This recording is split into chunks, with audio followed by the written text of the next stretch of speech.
A proposal by Kenya's National Treasury to cut 50% of gaming revenue through taxes has caused discomfort in the industry, and its implementation could see a complete shutdown of businesses. Take a look.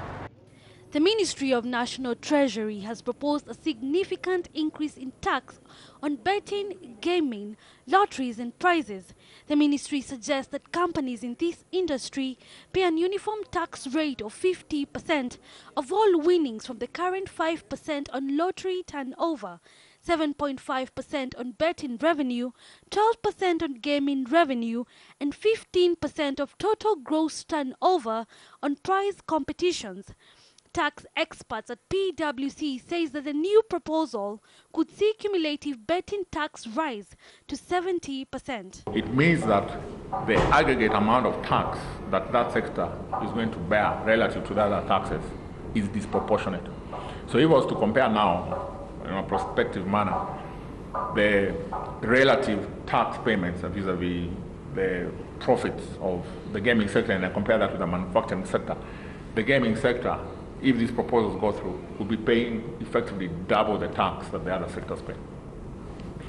Now, part of the reason that, I think the sole reason that if I recall the CS saying, is saying that that sector is having an impact on the youth, and that sector is, I believe he said, not well regulated. To say it's not well regulated. Therefore, is increasing taxes. I don't think that's the right move. The proposal is already generating heat among betting companies. It is like to say, that any company's profits are made up of revenue, then you deduct expenses to determine what the profitability of a business is. So to say that you're going to have, take rather 50% of the revenue of any business is to literally, is to hammer the death knell into that industry. So I personally think it's completely untenable, it's unrealistic, and it cannot be implemented. It'll be very difficult to implement. It's, if they force its implementation, I think sadly we are going to see the demise of gaming as industry in Kenya. Betting firms will still be subject to a 30% corporate tax. In the 2015-2016 financial year, the companies filed taxes worth $45 million, and the taxman is lining up for another $32.9 million in the current financial year. One of two things could happen. First and foremost, no gaming company makes a 50% profit margin at all. So there is absolutely no way. If you tax them 50%, then you're closing the business down, so there will be a shutdown of businesses. Number two, which is probably the more worrying of the two scenarios, is that gaming goes underground. You see, companies will be incorporated offshore, gaming will be done online, and it will then be, become a situation that really the government of Kenya would not want to be contending with. This is not the first attempt by the government to regulate gaming through taxes. In 2016, the government unsuccessfully tried to impose winnings to a 20% withholding tax. We need to obviously tax this activity, but how do we tax it? But then I think also the government might be looking at, is this an industry we want to grow? Because it might be taking discretionary spend from other economic activities or other spends people are doing. So I think it depends on what the government thinking here is.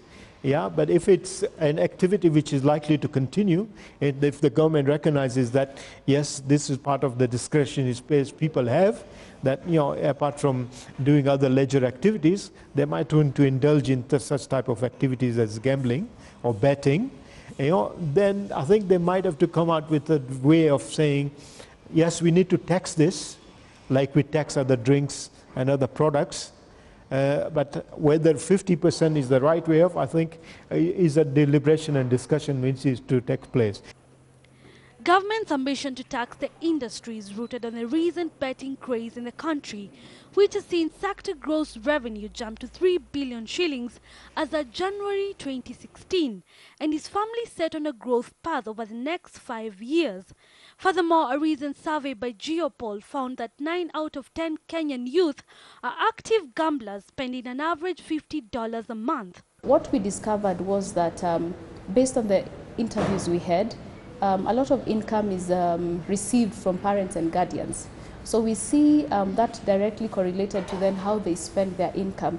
And like the report says, up to 50 USD is spent on betting, So we haven't gone into a deep dive study on the reason this happens, but also one would probably have indications that since there's a sense of entitlement from monies given by parents or guardians, one, plus also secondly could be the fact that getting a means of reasonable income is also challenging. So the perception that youth look at betting as an alternative, source of income from the earnings they get on betting.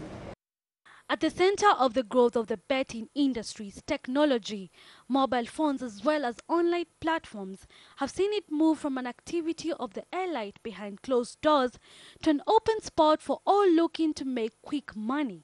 Betting has become very convenient, where with the handset, a youth, any millennial, at the comfort of their space, could be at home, could be in school, whatever they are, they can place a bet. And also, I see an increased activity from the marketing angle, where then betting has been, the communication around betting sort of portrays it as an alternative source of income, where youth can engage in and earn their money however they want it. They can even dictate probably a target on what the earnings would be like. Even as the taxman prepares to tighten the noose on the gambling businesses, industry players warn of dire consequences to the economy, including loss of jobs, in the hope that the government will consider their positive contribution to the economy. There is a lot, on the flip side that is being done by the gaming companies to improve the standard of sporting in this country. And I think that there needs to be a discussion, and there were already very advanced work that had been done by the Ministry of Interior towards reforming the Cap 131, the Gaming Act of Kenya, to provide for more comprehensive control of the industry, more measured approach to it, and obviously also the aspect of taxation. And I cannot understand for the life of me why one arm of the government would immediately implement something that's not tenable when there are workable proposals that have had stakeholder consultation from the line ministry that is responsible.